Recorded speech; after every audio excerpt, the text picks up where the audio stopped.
वंदे मातरम। मेरे प्रिय मित्र श्यामगिरी इनके मुद्दा भारत का इस चैनल पर मैं आप सबका स्वागत करता हूं। दोस्तों, असल में एक सनसनीखेज ऐसी खबर के बारे में मैं आपसे बात करने वाला था, पर थोड़ा मुझे उसमें और कुछ सुराग मिलने बाकी हैं, तो वो कल करूंगा।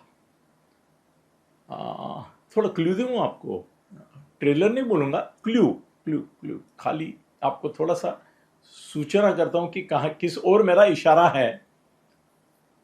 मेरा इशारा इस ओर है जिसके ऊपर आज नहीं कल मैं वीडियो बनाने वाला हूँ। वो है कि मनसे उबाठा में विलीन करके उबाठा के पक्ष प्रमुख के तौर पर राज ठाकरे विराजमान होंगे और उद्धव ठाकरे सलाहकार की भूमिका में जाके, जैसे अडवाणी वगैरह है वैसे आदित्य कार्यकारी अध्यक्ष बनेगा।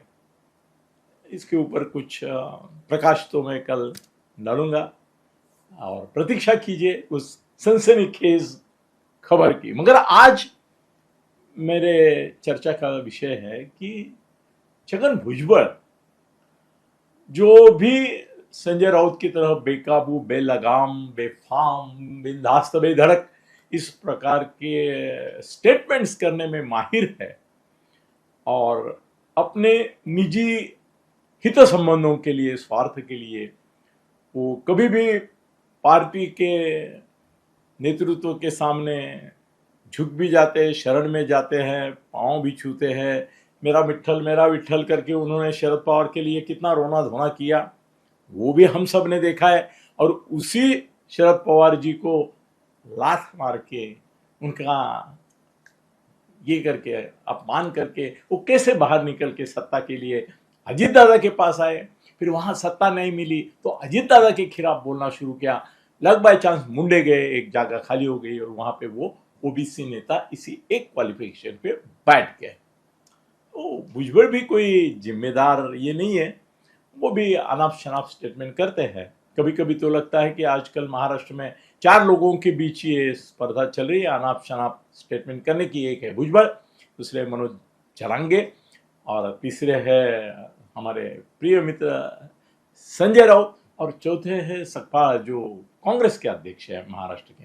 तो बहुत जोर से उनकी स्पर्धा चल रही है। कल भुजबल ने ऐसा बोला कि मेरा अंदाजा ऐसा है, उन्होंने तो अंदाजा भी शब्द नहीं यूज किया। बोले, पहले बोले मुझे लगता है, बाद में बोले मुझे ऐसी जानकारी है।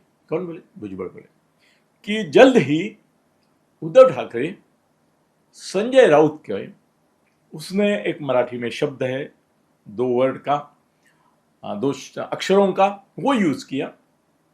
वो उनकी असभ्यता करके उन्होंने वो शब्द यूज किया, मैं नहीं करना चाहता हूँ।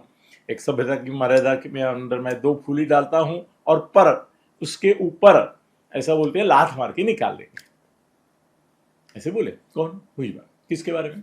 संजय राउत के बारे में। अब संजय राउत को और संजय राउत के उद्धव के साथ जो रिलेशन है उसके बारे में मैं जितना जानता हूं, शायद ही कोई ठाकरे फैमिली के बाहर का आदमी जानता होगा। भुजबल ने जो कहा कि उनको धक्का मार के पार्श्व भाग पर लात मार के निकालेंगे, भुजबल जी मैं 5 लाख रुपए की शर्त आपके साथ लगाने को तैयार हूं। आप 5 करोड़ की भी लगा सकते हैं, 500 करोड़ की भी लगा सकते हैं, मैं मेरी हैसियत से लगाता हूं 5 लाख रुपए की। भुजबल साहब, आपके साथ मैं आपको आज चैलेंज से कहता हूं कि उद्धव के पिछवाड़े में इतना दम नहीं है कि वो संजय राउत को हटा दे। लात मारने की बात तो छोड़ो, उसके में दम नहीं है कि वो संजय राउत को हटा देगा।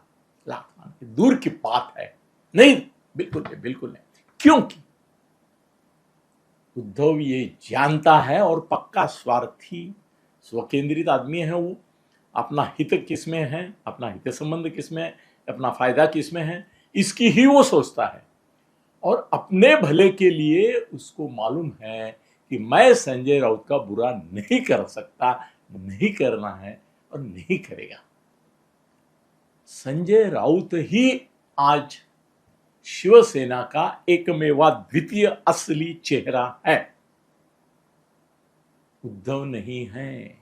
इस देश में 140 करोड़ लोग हैं, 1000 चैनल्स है, उनके कई करोड़ दर्शक है।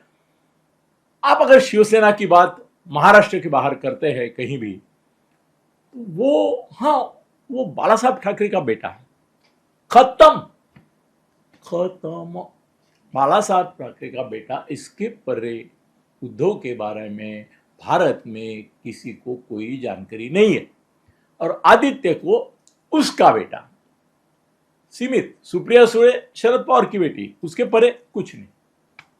वैसे ये भी बाला साहब का बेटा, उसके परे नहीं। शिवसेना, वो शिवसेना का जो एक है ना बाघ का चेहरा, तो वो चेहरा आज की तारीख में क्या है देश भर में?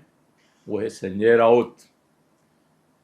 संजय राउत न सिर्फ ढाल है उद्धव के ऊपर होने वाले आघातों से उसको बचाने वाली, मगर वो तलवार भी है संजय राउत कि जो उसके विरोधियों के, उद्धव के विरोधियों के ऊपर ऐसे वार करता है, ऐसा प्रतिघात करता है कि वो भी हैरान परेशान हो जाते हैं।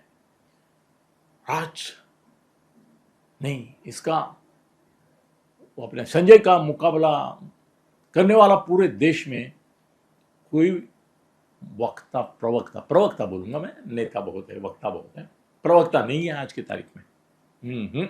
किसी के पास नहीं है इतनी आक्रामकता, इतना आत्मविश्वास। क्योंकि संजय ये बोलेगा नहीं, मैं बोलता हूं कि संजय ये जानता है कि बाला साहब शिवसेना का आत्मा थे, शिवसेना का आत्मा थे। और वो बाला साहब का आत्मा जो है, वो आज की तारीख में अगर किधर विहार संचार, उसका अस्तित्व, तत्व, महत्व, प्रभुत्व सब जगह के ही सारे रूप में केंद्रित है। बाला साहब जिसके मुख से बोलते हैं, बाला साहब जिसके दृष्टि से देखते हैं, सुनते हैं, वो आदमी उद्धव नहीं है। उद्धव केवल उनके प्रॉपर्टी का वारसदार है, उसके बाला साहब के प्रॉपर्टी का है। बाला साहब की आत्मा की विरासत अगर शिवसेना में किसके पास है तो वो है संजय राउत।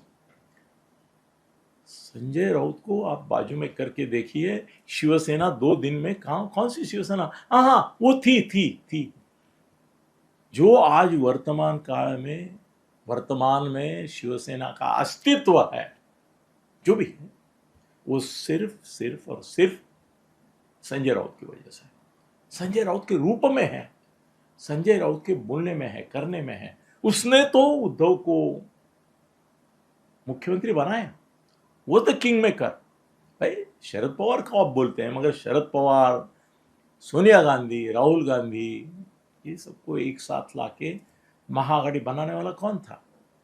संजय राउत था।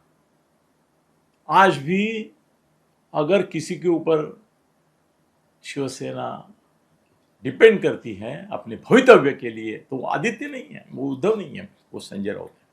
उनको आज भी मालूम है कि संजय ही कुछ करेगा तो परिवर्तन आएगा। वो सत्ता का सपना भी देखते हैं तो संजय के ही माध्यम से देखते हैं, इसके लिए वो अनिवार्य है उनके लिए। संजय को लात देने की बात छोड़ दो भुजबल जी, 5 लाख की करता हूं मैं। संजय बिना शिवसेना नहीं, संजय बिना उद्धव नहीं, और संजय सिवा मीडिया भी नहीं, क्योंकि सब चैनल जो चलते हैं महाराष्ट्र के वो सिर्फ और सिर्फ संजय सुबह क्या बोलता है उसके ऊपर अगले 12 घंटे चलता है। तो 5 लाख की पैज भुजबल साहब कभी भी उद्धव नहीं संजय राउत को दूर करेगा। संजय राउत दूर हो सकता है क्या, इसके बारे में अलग वीडियो करूंगा। धन्यवाद।